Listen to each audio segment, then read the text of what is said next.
All right, Joe the Pro here on location in Honolulu, Hawaii. How's it? For another edition of the Fascinating Five with me, the coolest guy in Southern California PGA, Honolulu native, Hawaii native, Randy Chang. Randy, thanks for being on the show today, man. Thanks. Thanks for being here. Thanks, Joe. Oh, yeah. Oh, we just had our PGA Hope Showcase Clinic here at Navy Marine. Still got the name tag going. I do know your name. Don't worry. Randy, thanks for flying in from the mainland to participate in the clinic again. It's real easy to do that when you say Hawaii, so it wasn't hard. Thank you for bringing that to my attention. Great clinic. We had a great turnout. We had about 40 disabled veterans today here. And again, for the fourth straight year, you've flown in. You brought some guys with you. Super appreciate that, man. That was awesome. So thank you for being here. That like I said, it's very easy when you say Hawaii, get a chance to, an excuse to come back home, do some good work, do some goodwill, as well as see the family. So thank you, Joe, for inviting me out here.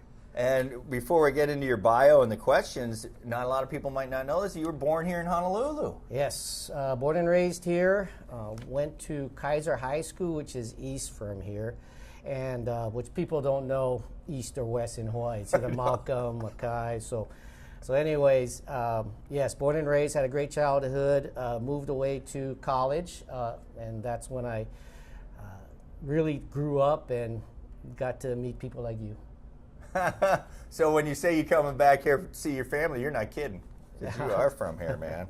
That's awesome. Well, it is good to have you here. Always good to see you, Randy. I mean, and the support you've given me for just this event alone is phenomenal. I mean, you brought 3 guys again this year with you.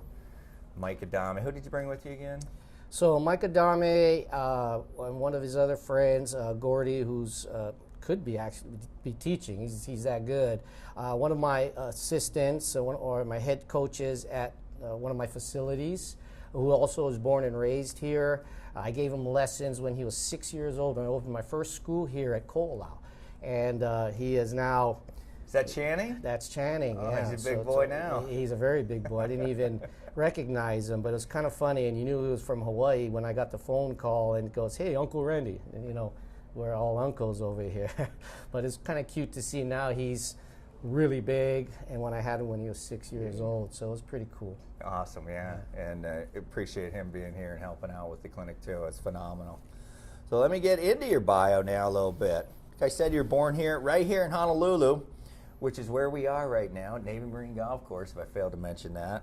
Now you were and then somehow you're at the SCPGA. 95, you're the SCPGA Junior Golf Leader of the Year. 2002, the Aloha Section PGA Teacher of the Year. 2003, 2004, top teacher in the Aloha Section. 2004, nationally recognized teacher by Golf Digest. 2005, top teachers in Southern California by Golf Magazine. 2009, SCPGA Metro Chapter Teacher of the Year. 2010, SCPGA Section Teacher of the Year. That's a big boy award right there. 2014, Golf Tips Magazine National Top 30 Teacher. 2015, SCPGA Section Youth Development Award, Youth Player Development Award, another huge award there. 2017, the Inland Empire Player Development Award. 2017, you're inducted in the SCPGA Teaching Hall of Fame. That was cool. Very cool. Very awesome. 2018, SCPGA Inland Empire Chapter Junior Golf Leader there. That was this year, so phenomenal. Let's see what else we got here. You graduated from the University of Portland with a bachelor's degree in engineering, business management, and philosophy. You played 3 years on scholarship for that golf team. Then you turned pro, played in the mini tours. I noticed here you were in. You got the 95 Section Junior Golf Leader of the Year, which was a huge award, and then the 2002 Aloha Section Teacher of the Year. So how did that work out? So what happened was, from college, as you saw, I was born and raised here, and I went to University of Portland to become an engineer. And really didn't play any golf much at all because I played the other sports. Baseball, basketball were my 2 main sports. And when I got to college, I realized they were really too big and tall up there for me to continue those sports at any type of level. So picked up a golf club when I was a freshman there and just fell in love with the game. And a couple of years later, got good enough and walked onto the team and actually made the team my junior year. So that's where everything changed from, okay, Randy, you're going to be an engineer and follow up with a family business and take over that, to, Mom, I want to be a golf professional. Didn't go that well back then. Not in those days, where I was either going to be a lawyer, doctor, engineer, architect, that type of thing. But today it was the best decision that I've made, and they really enjoy it too. And all of a sudden, I'm the most favorite nephew, I'm the most favorite, uncle, right. from going this direction. Awesome. So, anyways, from that, from there, I did my stint as a PGA professional. I realized I wasn't good enough to play. I was actually playing the days of Freddie Couples, Mark O'Meara, Kirk Triplett, Paul Goydos, all those players over there, and realized, okay, I better go find something else to do than play, and still stuck in the business, which hence gets us to the Aloha section Teacher of the Year when I came back here and opened up my first school. So that's the story on that. And how long were you here in the Aloha section? I was here from 2000 to 2004. So moved the family here because we thought that we had an opportunity to raise the kids here, and I really enjoy the family life, as you know, Ohana, as you continually to be part of the Ohana here now in Hawaii, where I want the kids to experience that.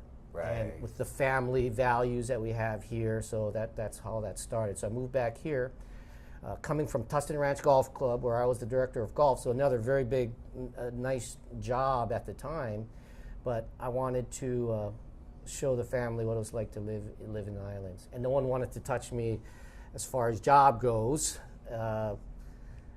Even though I was at a very high-end facility and managed the place, this is, again, in the business world over here, it's another Ohana. So being away for at the time, maybe about 20 years, I guess it was, I had to work my way back into the island culture again. So, but started my first school, and it's taken off from there.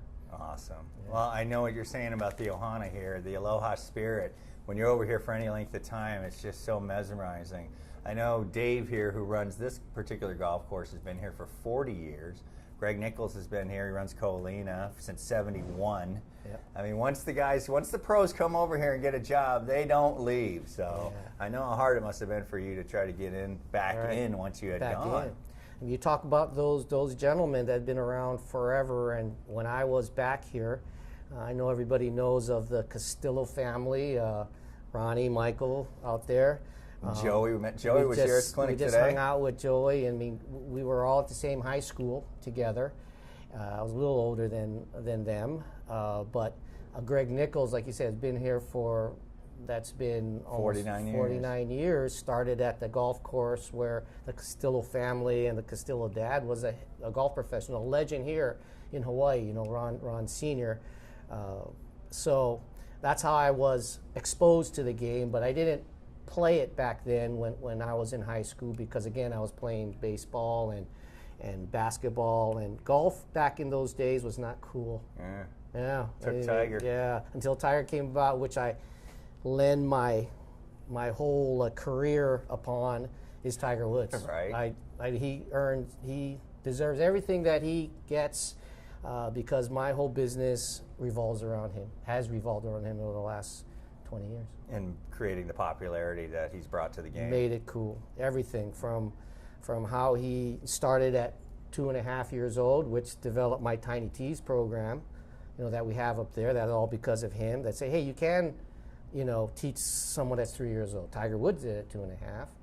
To the point of his popularity and making golf cool, to the point where he hurt his back, and now has come back, has re-energized what we teach and how we teach at our academy. So, and with him, popularity coming back, my business has literally revolved around the ups and downs, has revolved not around the academy, but around how he did. And when he had that stretch where he wasn't doing too good personally, it affected my business. Not the not the economy. So very interesting, and thank you, Tiger, for everything that you've done. And you can almost paint a barometer of your business with the golf business has gone up and down with how Tiger's playing even. Everyone should be happy. Yeah. I think everyone is. So we're rooting for him. Yeah. Come on, Tiger. I know you've got 5 more majors in you, and I'm one of those guys that knew that you weren't over. Right on, yes. Come on, Tiger. At least one more, come on. No, he's going. He's going to do it. He's going to do it. He's going to do it. Well, good. That would be exciting. You went to school in Portland. Was there any culture shock there going from Honolulu, Hawaii to Portland? Total culture shock. I mean, you go from here.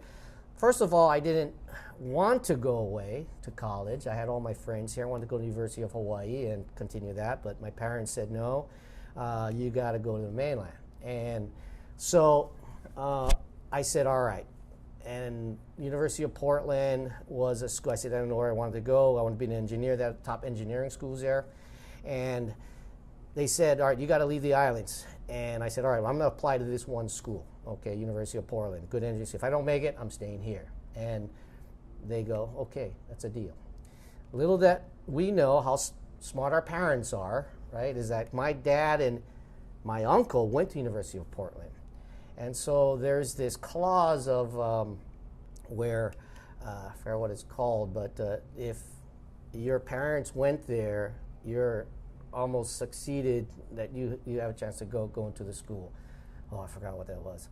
But so I applied, didn't think I'd make it in. I didn't think my SAT scores were high enough, but what do you know? So off I go to Portland. I first get there. Everybody knows the Pacific Northwest. You don't see the sunshine from maybe October till May, right? So we see, and it's cold. And I don't understand what cold is. We're going in our slippers, as you know, and thinking, let's wear my slippers. And so very quickly did I have to adapt. But the first year there, it was amazing, to see the whole different culture and what seasons were all about, what snow was all about. I didn't even see snow before I came up to college, so I really enjoyed it and never came back. So, because I always knew I can come back home. Slippers. Let me clarify that for the mainlanders. Slippers in Hawaii is flip-flops. Yeah. Okay. But in Hawaii, it's slippers. Slippers, right? Oh, so, and you were talking about how you got into golf. You were mentioning the Castillos. Is that how you got into golf back then? That's how I was exposed to golf. And because I knew them, that's where, I'd go out and play. Because our golf experience as in the high school was going to their golf course in Hawaii Kai and riding the cart. And one time we rolled one. Okay. With a whole cooler of beer in the back, one set of clubs and a cooler of beer. That was golf to us, and that was fun because the whole wrestling team went out there, and you can imagine all of us trying to play golf. But I hope it's been too long. I think there's a statute of limitations has expired, so maybe we get in trouble for that. But it was remember that cart they got rolled? But you had a bunch of the wrestlers, get up there and pick the damn thing back up. Wondered why the wheels looked like the way they did. But anyways, that was our experience for golf. So I could hit the ball, but I could play the other sports, like I said. But when I got to the mainland, I got a very big culture shock when it came to sports. So golf, no problem. You don't have to be big to hit the golf ball and play the game. So that's where I fell in love with it, and that's how it all started. Doing something you love. Doing something you love. Awesome. So that's the big thing out there. Do something you love. Yeah. And I think, would you say that getting the kids at those young ages is what's going to make the difference? It helps. It no questions helps when they've got that club in their hand of what we've seen.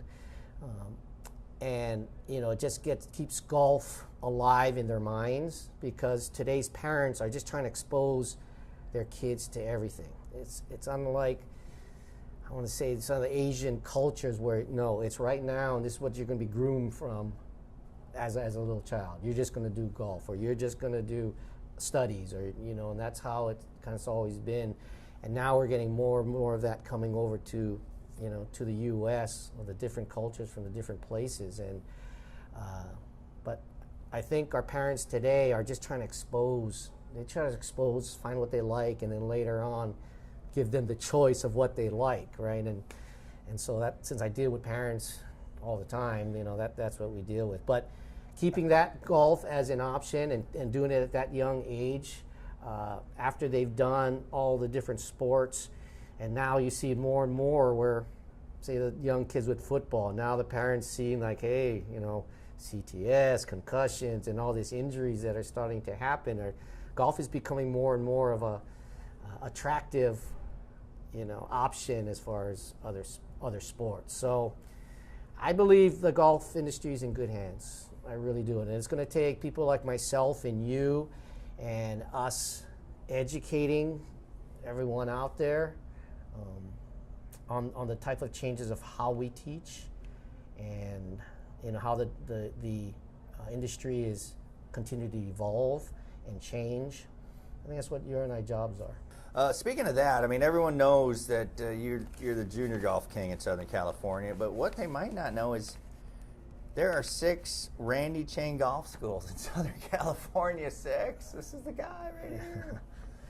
Yeah, I've been fortunate, again, of being in this business for a long time, to know what golf courses want and what they need. Obviously, growing the game of golf has always been our thing, and how teachers, coaches like us, what we can do to help the golf courses do that. Rather than in the past, the model is always, I'm going to find the next Tiger Woods, the next Jordan Spieth, and you have this, you're just trying to find that good player. Well, the 90% of the people that that don't play the game of golf, we need people more like myself and people that are kind of in the shadows, because your teachers that you know of have these names to them because they have tour players, right, or really good amateur players, and that's how they get known. But that's just a fraction of 1% of the people that are actually playing the game of golf. So we need more people to try to enjoy and get passionate about teaching the beginner. Just show them that golf is not that, it's really not as hard as people think to learn, to hit a golf ball. Yes, to become on the tour player, to even become a college player, that's very difficult. But to enjoy the game, we're outdoors. I just saw one of my students that has one of those, fit watches, and she has to walk 10,000 steps or something like that, as you know. That walking 9 holes is almost half of that. And she didn't realize that she did that much walking during the 9 right, holes of golf, and she's having fun. That's why it didn't seem like she walked that much. So everything is leading towards this game. Yeah. But we have to educate the people out there and not make it seem like it's that hard to hit a golf ball, because it's really not. It's really not. Right, and when I went over your bio, I mean, the teaching, second to none, all your accolades on teaching. What would you say to a new member or a new associate, PGA apprentice / associate, and getting involved in growing their teaching business? It's just what you said. It's get involved. Our word right now is engaged, right? We have to get them more engaged. And that means simply getting out, playing in your tournaments, getting involved with the other associates. Networking is the key to this business, well, in any business, relationships and networking. So that's how you're going to be successful. So going to the meetings, going to this youth summit, these are things that are worth taking the time off with. You're going to meet people that you will not have met before, and then get involved, meaning there's committees. Start at your chapter level. It doesn't have to be big. Get to your chapter.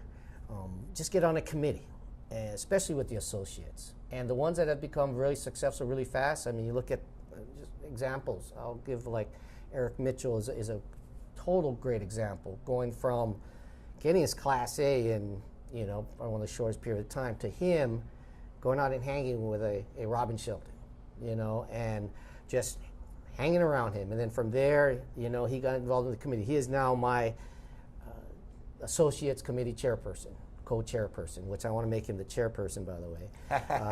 Because, like I said, I'm, as you know, trying to get involved as much as I can, to a point of a fault where I might be a little bit too stretched out. Yeah, and I have to now start to delegate and start to let go of some of these things. But I enjoy doing what I do, you know. So the teaching committee thing, big deal, right? That's a teaching committee chair. Huge deal. And what's going on, coming on up, you know, in this next summit that's going to be, by the way, at Journey at Pechanga, October 21st and 22nd. That's going to be huge. It's going to be another big deal. If you have not gone to one of those, you need to. Joe, you've been to it.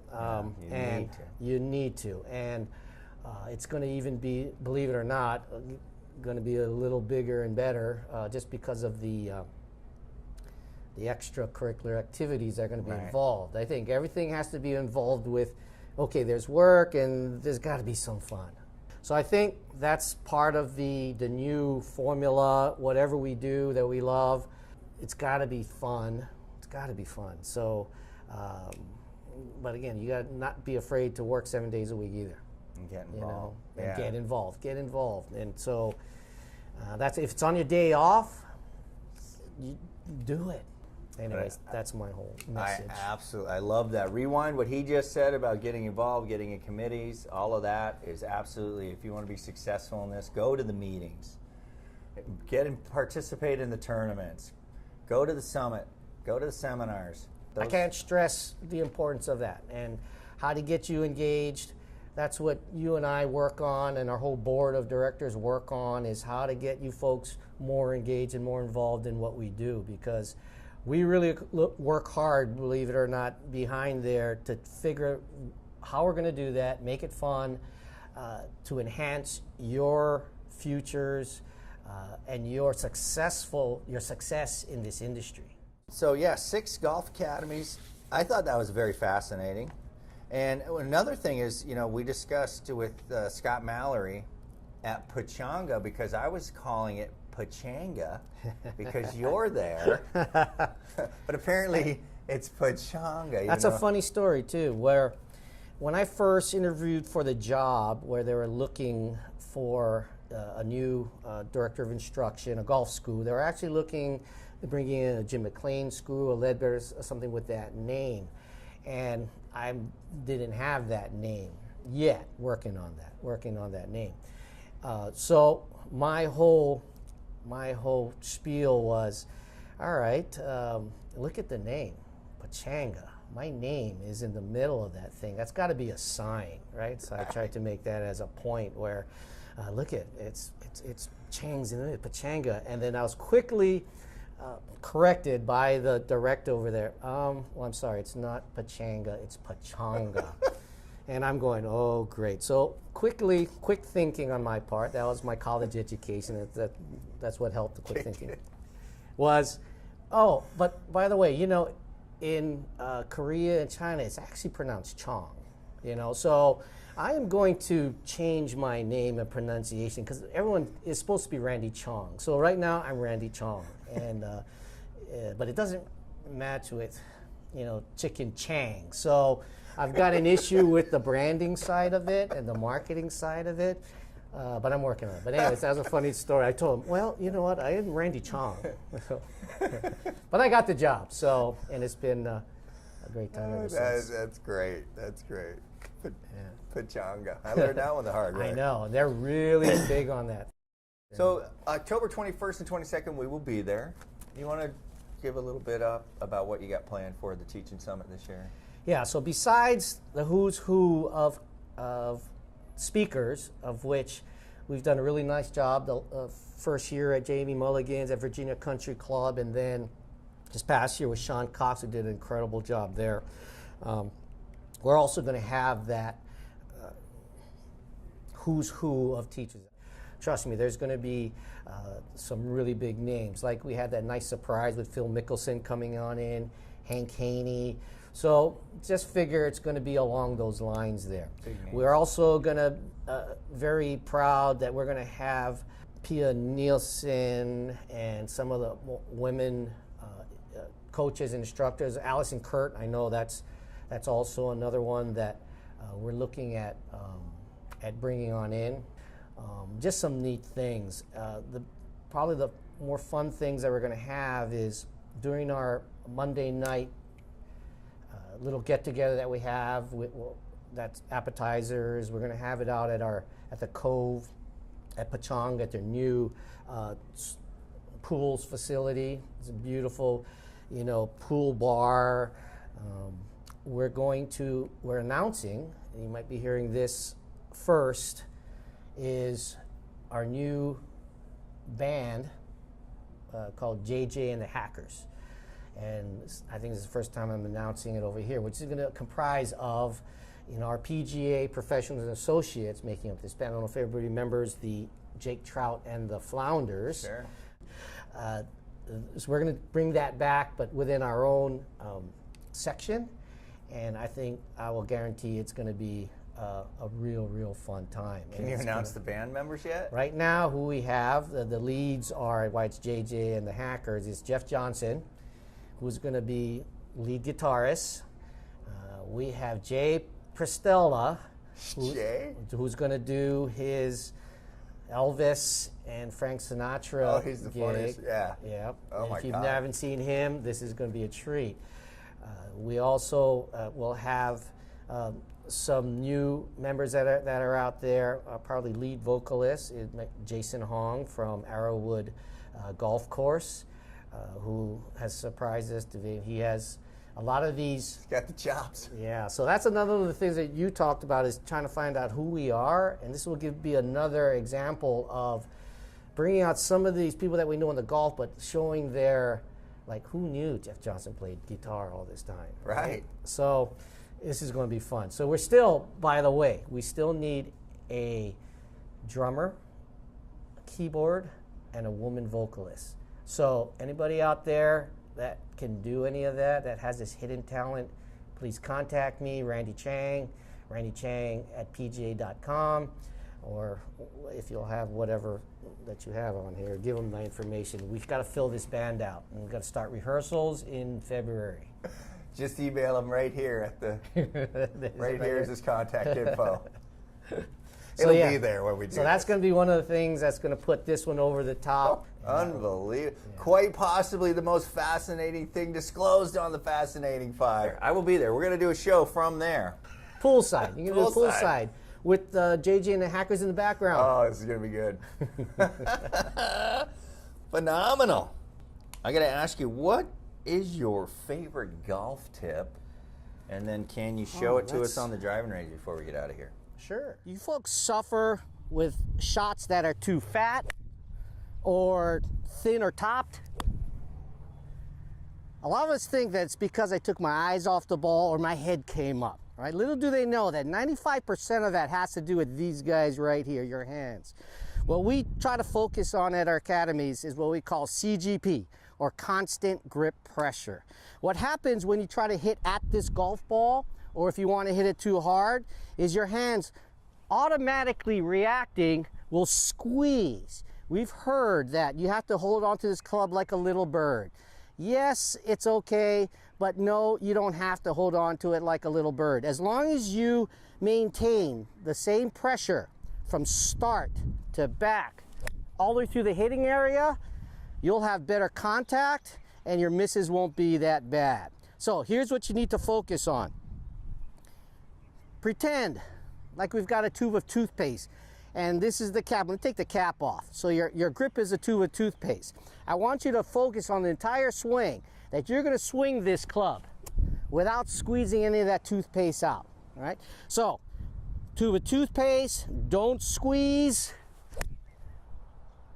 and you'll hit better golf shots, cleaner and more consistently. So, constant grip pressure. Try it.